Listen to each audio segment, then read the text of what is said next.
Salam jumpa pemirsa, kami kembali hadir dengan rangkaian informasi yang dihimpun dari berbagai penjuru dunia. Bersama saya, Sally Siregar, inilah Simpo Dunia selengkapnya.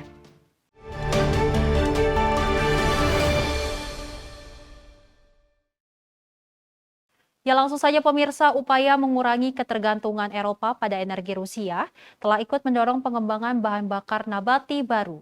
Dan Spanyol memanfaatkan biji zaitun untuk membuat bahan bakar pesawat yang telah diuji coba sejumlah maskapai penerbangan. Dalam Forum Ekonomi Dunia di Davos, Swiss belum lama ini, Presiden Komisi Eropa, Ursula von der Leyen mengatakan tidak boleh ada waktu yang terbuang dalam transisi menuju ekonomi energi bersih. In less than 3 decades, we want to reach net zero. In less than 3 decades, we have to reach net zero. Industri penerbangan sering dianggap sebagai musuh dalam perang melawan perubahan iklim. Menurut Organisasi Penerbangan Sipil Internasional ICAO, diperkirakan ada lebih dari 200.000 penerbangan per hari di seluruh dunia pada pertengahan tahun 2030-an. Bahan bakar yang lebih ramah lingkungan adalah satu-satunya cara bagi maskapai penerbangan untuk memenuhi target emisi karbon global. Di Spanyol ada prakarsa pemanfaatan limbah organik dari biji zaitun untuk membuat bahan bakar penerbangan yang berkelanjutan. En Andalucía casi el 25% de la superficie mundial de olivar, con lo cual pues tenemos un sitio con alta cantidad de producción. Entonces pues, aquí lógicamente hay mucho interés en poder aprovechar toda esta biomasa para poder transformarlo pues, en estos combustibles o en otros productos también. Dalam sebuah proyek percontohan dengan produsen bahan bakar nabati Cepsa, 200 penerbangan dari 6 maskapai yang memakai bahan bakar nabati 4,5% dari biji zaitun dan limbah sayuran lainnya melakukan penerbangan komersial dari Bandara Sevilla pada akhir November. Penelitian sedang dilakukan untuk menghasilkan bahan bakar serupa untuk mobil yang tidak memerlukan perubahan signifikan dalam teknologi otomotif dan memungkinkan bahan bakar itu menjalankan kendaraan yang sudah ada di jalan pada saat ini.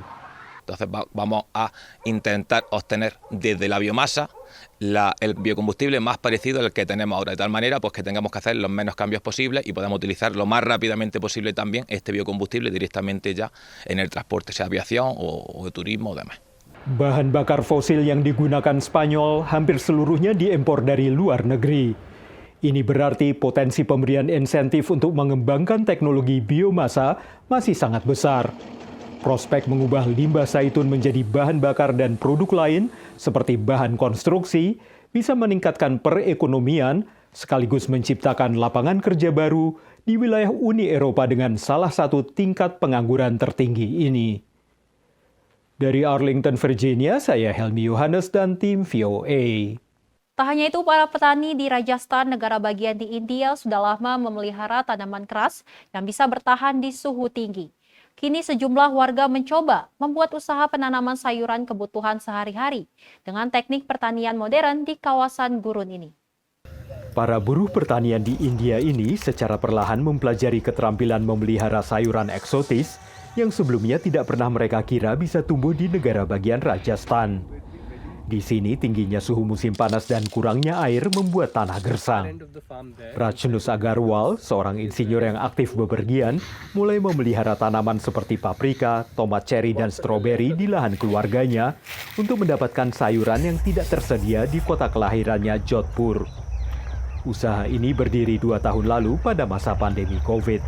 You know, if you had to eat a burger and you wanted lettuce, there was no lettuce. If you wanted, let's say, to make a stir fry, there was nothing really here to be able to cook something. So we said, okay, why don't we grow our own veggies? Ada proses belajar untuk menghijaukan gurun dengan tanaman eksotis. Teknik pertanian modern seperti irigasi tetes membantu menghemat air di wilayah yang permukaan air tanahnya sangat rendah. Dengan suhu hampir 50 derajat Celcius selama musim panas, banyak tanaman dibudidayakan dalam rumah kaca. They help us in reducing temperature, increase humidity, control moisture. We've got sprinklers in the greenhouse wherein we can do fogging from the top and which allows us to lower down the temperatures. Sebagian besar pekerja ini terbiasa memelihara tanaman keras di iklim gurun dan dulu tidak pernah mendengar tentang sayuran yang kini mereka pelihara. Bihar आगे काम करता बे मतलब भाई आ चीज़ लगानी है, आ ये चीज़ है, आ चीज़ है, मतलब सबका नाम देख लिया। पोली हाउस है, ग्रीन हाउस है, शेड नेट हाउस है, इसमें मैंने खूब वर्क किया था। तो कब किस मौसम में कौन सी फसल लगती है, कब ग्रो करती है, कब हार्वेस्ट होती है, तो ये काफ़ी चीज़ें पहले से ही मालूम थी और बाकी बाद में धीरे धीरे एक्जोटिक का भी नॉलेज होता गया और हम आगे बढ़ते गए। Peluncuran usaha ini pada masa pandemi, ironisnya membantu bisnis berkembang karena fokus banyak orang beralih pada kesehatan sehingga meningkatkan permintaan akan sayuran segar. It's not a fad, it's something that's here to stay. Bagi istri Rajnush, usaha pertanian yang juga ia awasi ini merupakan perubahan menggembirakan dari pekerjaannya sebagai tenaga profesional sumber daya manusia. This taps more of my creative energy, and being so close to nature is obviously something that everyone enjoys. Para ahli optimistis, usaha seperti ini akan mendorong lebih banyak petani memanfaatkan teknik modern dan mendiversifikasi tanaman, sehingga bisa meningkatkan pendapatan di salah satu negara bagian India yang kurang berkembang dan mayoritas perekonomiannya masih bergantung pada sektor pertanian. Dari Arlington, Virginia, saya Helmi Yohanes dan tim VOA. Pemirsa, drone bawah air semakin populer di kalangan penghobi dan peneliti, seiring berkembangnya teknologi yang mempermudah di dalam air. Namun drone bawah air jenis baru belum bisa masuk ke laut dalam dan masih ada tantangan masalah komunikasi di bawah air.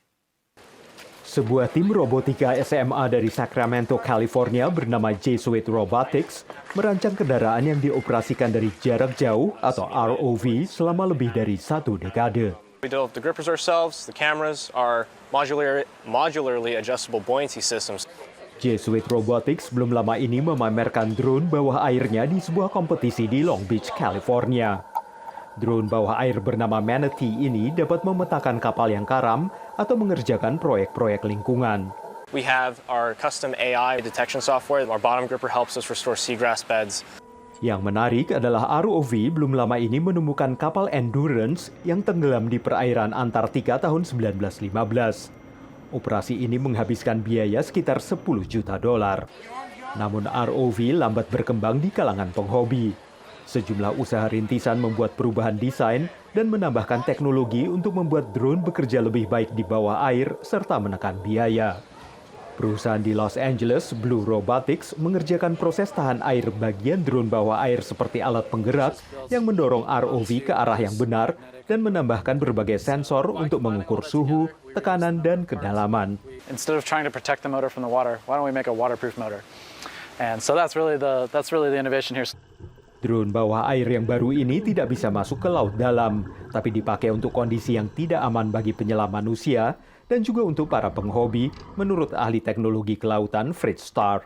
The ability for everybody or more people to be that explorer, to be that person who understands what's going on in their local environment is really important. Dan tidak seperti drone udara, teknologi masa kini belum bisa memecahkan masalah komunikasi bawah air. Jadi untuk saat ini, drone bawah air masih dikendalikan melalui kabel penambat. Dari Arlington, Virginia, saya Helmi Yohanes dan tim VOA. Di banyak wilayah pesisir di seluruh dunia, air laut menembus ke daratan sehingga mencemari tanah dan air dengan garam dan menyebabkan matinya sejumlah tanaman. Di Asia, air asin membuat sebagian petani hampir tidak bisa lagi menanam padi. Praknyon menanam padi di desa Slabdaon, sebuah pemukiman pesisir sekitar 150 km barat daya ibu kota Kamboja, Phnom Penh. I've just transplanted rice seedlings and they die. They've become red. The salt is in the soil. The crops don't grow. Air asin telah merusak sawah di desa selama 2 tahun terakhir. Praknyon ragu apakah ia dan warga desa lainnya akan bisa menanam padi di masa depan. Di seluruh dunia, perubahan iklim dan perubahan lingkungan akibat ulah manusia membuat pantai tenggelam dan tinggi air laut meningkat. Air laut yang merembes ke daratan mencemari tanah dan air tawar dengan garam, membuat lahan pertanian menjadi tidak subur. Di Asia, peningkatan salinitas ini mengancam banyak wilayah pesisir utama tempat para petani menanam padi yang adalah tanaman pokok benua ini. Menurut pakar International Rice Research Institute, Björn Ole Sander, yang adalah perwakilan organisasinya untuk Vietnam, beras sangat penting untuk ketahanan pangan, terutama di Asia. It's the staple crop for more than half of the world's population. It provides more than 30% of calories in Southeast Asia. People eat rice every day with every meal. Di Vietnam, yang adalah pengekspor beras nomor 3 dunia, salinitas dengan cepat mengubah delta Sungai Mekong, yang adalah wilayah pesisir dataran rendah, yang menghasilkan lebih dari 50% lebih panen beras tahunan negara ini. Petani Ko Van Buan mengatakan air asin telah merusak sawahnya di Provinsi Long An. If there's fresh water, we can grow rice all year round. If there's none, nothing can be grown. Menurut para ahli, pemerintah Vietnam berencana untuk beradaptasi dengan salinitas dengan cara mengurangi pertanian padi dan melakukan diversifikasi delta Sungai Mekong dari produksi massal beras murah. Tapi hal ini bisa menjadi berita buruk di tempat lain. Most of the export rice of Vietnam comes from the Mekong River Delta, which means that the big rice importers, so the Philippines, for example, are a big rice importer from Vietnam. Also, some African countries import rice from Vietnam, Indonesia, in parts, that they are hit also by climate change impacts and salinity impacts in the Mekong Delta. IRI memperkirakan produksi beras global perlu ditingkatkan setiap tahun agar beras tetap terjangkau bagi miliaran orang yang membutuhkannya. Pada saat yang sama, perubahan iklim dan aktivitas manusia yang terus menaikkan permukaan air laut dan menenggelamkan garis pantai perlu diatasi agar para petani ini bisa tetap menanam dan memanen padi. Dari Arlington, Virginia, saya Helmi Yohanes dan tim VOA. Beralih ke berita selanjutnya, pemirsa, salah satu RUU yang dibahas di Kongres pada penghujung Juli 2022 adalah RUU yang membatasi kepemilikan harimau, singa, dan macan. Relatif longgarnya peraturan tersebut memudahkan eksploitasi satwa di kebun binatang tak resmi di berbagai wilayah Amerika Serikat. Rekaman kebun binatang Oakland ini memperlihatkan penyelamatan 2 harimau betina, Lola dan Mia, dari sebuah atraksi wisata di Oklahoma. Atraksi tersebut ditutup Departemen Peternakan AS karena berkali-kali melanggar aturan keselamatan satwa. The physical conditions that these animals are often in are just terrible. Because they're no longer making money for people once these cats, become really teenagers, they're too dangerous. They may not get fed, they may be killed, they may be sold for game hunting. And the facilities are very, very minimal. They usually live in small cages. Setelah menjalani perawatan termasuk untuk infeksi gigi, Lola dan Mia menjadi penghuni tetap kebun binatang Oakland. I mean, we're very happy to be able to provide them, with a forever home and a good quality of life. And this, for us, this is one of our older facilities, but for them, this is a paradise. And, we're really happy, and I mean, it will be very heartwarming to see them be able to walk out on grass for probably the first time ever. Bukan hanya Oklahoma, banyak atraksi serupa memamerkan berbagai satwa liar bisa ditemui di penjuru Amerika. Kondisi satwa di kebun binatang tak resmi seperti ini telah lama menjadi perhatian aktivis dan penyayang binatang. So the thing with neglected animals is we just have no history on them. We don't know their age. They probably have never received any veterinary care, never any preventative care like vaccinations or blood tests to check kidney health, anything like that. Negara bagian seperti California, tempat Oakland berada, termasuk yang ketat mengatur kepemilikan satwa liar. Tapi negara bagian seperti Oklahoma relatif membebaskan. If you're going to help a tiger sanctuary, make sure that they are an accredited sanctuary with the Big Cat Sanctuary Alliance. Additionally, press your legislators to pass federally the Big Cat Public Safety Act, and that means that these tigers can't be kept as pets, that any kind of facility that has tigers would really be scrutinized and accredited so that they exist for the benefit of the tigers, not for sensationalism and making money. Organisasi pemerhati satwa liar World Wildlife Fund atau WWF memperkirakan terdapat lebih banyak harimau yang dipelihara di AS dibandingkan populasi liarnya di Asia dan Rusia. WWF memperkirakan ada sekitar 5.000 harimau di seluruh Amerika Serikat dan hanya sekitar 6% yang tinggal di kebun binatang resmi. Menurut aktivis jumlahnya bisa lebih banyak lagi. Tapi menurut pantauan WWF ini lebih banyak dibandingkan angka di habitat aslinya yang saat ini diperkirakan hanya tinggal sekitar 3.900 ekor. Dari Washington DC, saya Nova Purwadi dan tim VOA. Yang menjadi perhatian pemirsa, maksud kami banyak warga Texas masih trauma dengan padamnya listrik saat musim dingin. Karena itu banyak pula yang kini khawatir bahwa musim panas kali ini akan kembali memaksa pemadaman listrik. Lalu apa yang berada di balik keterbatasan listrik ini? Berikut beritanya untuk Anda.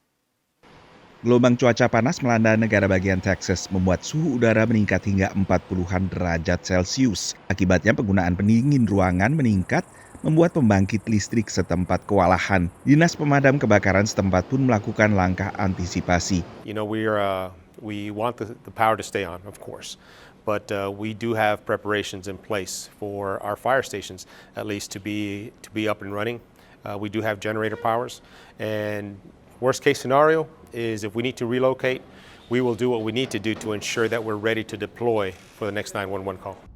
Selama awal Juli, perusahaan listrik menghindari pemadaman bergilir. Tapi bila cuaca panas berlanjut, sebagian warga Texas harus bersiap-siap untuk kemungkinan ini. We have a finite amount of power available, and as the temperature goes up, the demand continues to go up. And so there's always the challenge of ensuring that when you reach these really record high temperatures, that there's enough power available. Analis mencermati infrastruktur listrik Texas memperparah keterbatasan energi di saat permintaan listrik sedang memuncak. Most states in the United States are part of larger regional grids. So the states of like Oklahoma, Louisiana, when they have a power shortage, can import power from neighboring states. Or if they have excess power, can export that power to the other states. For the most part, Texas can't. We're on our own. And that's because we're afraid of the federal regulators and didn't want federal regulators looking at our market too much. So we set up our own intrastate gas market, and we have our own intrastate power market, ERCOT. The good news is we've been able to experiment with market design. We've been able to build a lot of things like transmission lines and power plants and wind farms, solar farms. The bad news is when times are tough, we can't lean on our neighbors for help. And when they're having a tough time, we can't help them out. So we're pretty much on our own as a consequence. And that means when it's really cold, like in February 2021, or if it's really hot like it is now, we might be sort of stuck with blackouts or rolling blackouts with some sort of strain on the grid. Instansi pemerintah kota di Houston, Austin, San Antonio, dan kota-kota lainnya menyiapkan generator. Sementara warga diimbau mengurangi penggunaan listrik, termasuk menunda penggunaan elektronik non-esensial seperti mesin cuci pakaian hingga di luar jam penggunaan puncak pada siang hari. Keterbatasan listrik di Texas diperparah oleh pertumbuhan pesat penduduk negara bagian tersebut, baik oleh kelahiran maupun oleh banyaknya warga negara bagian lain yang kemudian pindah ke Texas. Menurut data sensus terakhir, Texas menjadi negara bagian dengan pertumbuhan penduduk terpesat. Dan kini jumlah penduduk totalnya semakin mendekati angka 30 juta orang. Dari Washington DC, saya Nova Purwadi dan tim VOA. Dan teknologi internet berkembang menjadi apa yang disebut sebagai Web3. Menurut para pendukungnya, internet generasi ketiga ini akan bebas dari raksasa media sosial. Dan sejumlah tokoh teknologi perempuan tertarik untuk ikut membangunnya. Saat Marie Grace Bonso kesulitan mendapatkan kaum perempuan yang tertarik pada teknologi mutakhir yang disebut Web3, ia membuat kelompok sendiri yang ia namakan Women in Web3. Web3 is the next internet revolution. Every platform, organization, and digital economy is being decentralized. Internet di masa awal didominasi komunikasi berbasis teks. Kemudian Web 2.0 mencakup perdagangan internet dan media sosial. Web3 menjanjikan internet terdesentralisasi dengan kebebasan mengontrol atau menjual data dan menjadi bagian dari komunitas tanpa raksasa media sosial. Itu menarik kaum perempuan yang menjadi pengusaha, pemimpin, dan teknolog. Menurut mereka, Web3 menjanjikan awal baru bagi industri teknologi yang didominasi pria. Pengusaha ini ikut mendirikan BFF, kelompok yang bertujuan melibatkan lebih banyak perempuan dan kaum non-biner dalam Web3. A lot of opportunity around finance, business, community, networking that just is being overlooked. Alex Koufalakos adalah salah satu pendiri Meta Angels, sebuah komunitas keanggotaan NFT. Calon anggota bergabung dengan membeli NFT, yakni karya seni digital yang dibuat menggunakan teknologi blockchain. Setiap kali keanggotaan NFT terjual, persentase penjualan otomatis diperoleh sang artis dan Meta Angels. It's not about making money, it's about making sure our doors stay open. Pakar keamanan siber ini mendirikan Black Women Blockchain Council untuk mempromosikan perempuan kulit hitam sebagai insinyur blockchain Web3. Ide seputar Web3 menarik baginya. The ability for it to create transparency and therefore accountability. And I really saw it as a means of helping my community be able to gain financial freedom. Meski potensi Web3 masih harus dilihat perkembangannya, namun para perempuan ini kini bergabung untuk melihat bagaimana mereka bisa menjadi bagian dari perkembangan teknologi terbaru ini.